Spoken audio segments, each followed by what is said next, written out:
Good morning again. Today we're going to challenge you to see if you can do multiple images and have the filters applied to the multiple images. It's very easy, very quick, and comes in quite handy at times. Well, let's just kind of refresh our memory by taking these two guys and putting them in the queue. So now we're in the regular editor, and I'll open that. And just for the demonstration purpose, I'm going to just kind of do a little obvious trick thing here so that you can really see it, okay? There we go. Making a negative out of this. A real negative too. Okay, there we are. Now I'm going to say done. And I'm going to say apply the filter to all the images in the queue. Well, if I do that, that means both of these guys are going to have the same filter. Okay, there she is, clean as a whistle. Okay, now what I can do many ways to get rid of it. I can just select these two, right click, and say remove filters. Delete entire filter. Both of them, yes. And there we are, back to normal. So you see how easy it is to apply that. Now let's get it into the refine screen and see how valuable it could be, how quick and time saving. All right, let's take these three here. Okay, now they're pretty much alike, other than these two I think are 17 millimeter shots, and that one's a 40, but they're all the same shot. So I'm going to open up the refine screen here, and we'll have three of them under our belt. Okay, first thing to look at here, I guess, would be white balance. That's the way I always look at things. It's pretty good, but let's see what happens. Okay, if you press the control key, uh, Qimage Refine will give you some places to use as a place, a setting for the proper white balance. Okay, I could use that right there if I want to. Okay, let's get the eyedropper up for the white balance, and I can use that. Okay, or I can go any place here because this is macadam or blacktop, whatever you call it in your part of the country, and it's old and it's pretty gray. So let's just kind of hit an easy spot. Okay, let's see what happens. Not bad, not bad at all. Okay, now supposing we wanted to apply this to the shots because they're all shot at the same time in the same light and pretty much the same shot. So let's see what we do. We go over here and we click and it says copy the following settings from the current image to all the selected images. Well, that's pretty neat. Well, we're doing white balance, so let's do the white balance. Okay. All right. And now all we have to do is move to the next image. Here's our little arrow. Okay. Gonna move to the next image. We have three of them, so we'll move to the next image again. And there we are. Okay, and now I'm going to close this. Very easy. Come on, get out of there, you. And there we are. Now we have to give a moment for the raw cache to build, so we'll just take a second to wait for that. Okay, we're all rebuilt, and if you want to, we can look at a couple of them and see what they look like. Very simple here. Let's take these two and put them in the best shot selector, and you can look at them very nicely here.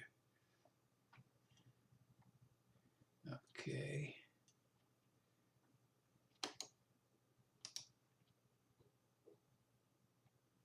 And they're pretty good. Okay. Got a nice little color into the dead leaves and stuff over here. Okay, let's kind of exit this. Let's go to the next thing we want to do. Okay, we'll open that refine screen again. And the next thing we actually want to do is we're looking for hotspots. At least this is the way I do it. Oh boy, got some 255s over here, and I probably got some over here, close anyway. Okay. Well, what I do is I don't want these to blow out if I make the picture any lighter. So I kind of lock them in a little bit. And I'll take this whole section over here and give it a magenta box like that. Okay, and there we are. You want to see the difference? Okay, just do your AB.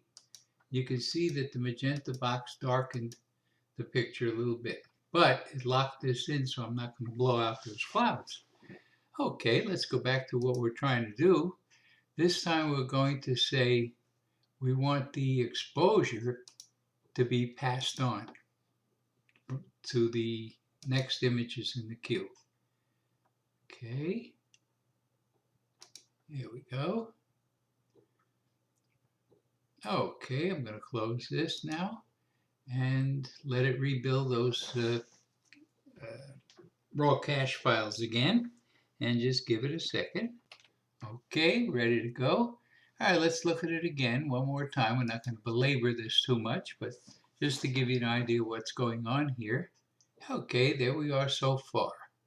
Okay, now what I'm going to do is I'm going to see what happens if I give this a little ODR. Okay, a little ODR.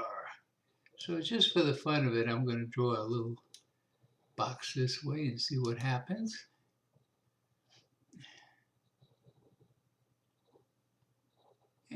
Okay, a little on the bright side. We'll take this down a few clicks and let's see the difference now. Okay, I'm doing A and B over here, which is one of the features that was added last time.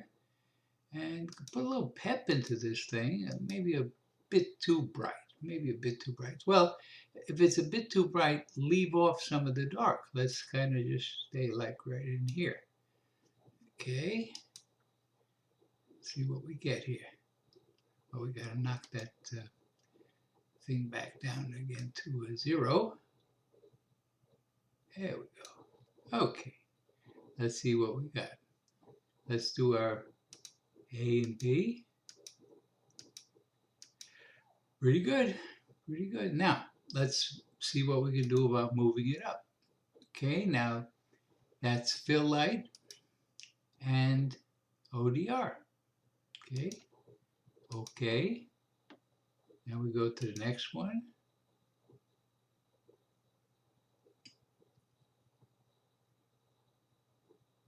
And the next one. And let's see what we did. I mean, this is just playing around, of course, but the idea is just to give you a clue as to what you're looking at. Okay, let's shut her down here and let this thing build again. You have to wait for the cache files. Okay, let's see what we got. Let us see what we got.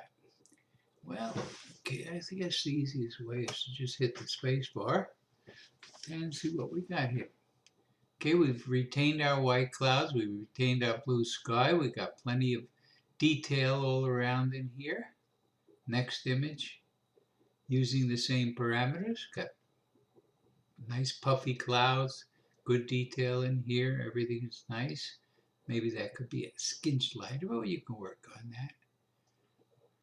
And here we are. Okay, so what we've done is we've transferred the white balance, we transferred the magenta box to retain the white clouds, and then we fiddled around with the ODR yellow focus box, which of course should really be unique to each image. Each image deserves its own attention with that box, but this was just by way of a demonstration what you can do when you want to do it. Okay, another thing I want to mention is people who take portrait shots. You know, shots of girls naked from the neck up, and they tend to have the same lighting for each shot. They have the same lens opening, same focal length, same everything. And a lot of times this is really handy. When you get the first shot right, you can pass it along to all the rest of the shots. Okay, just filling you in here, hoping you're having a good time, enjoying your Q image, and we'll talk to you next time. Thank you very much.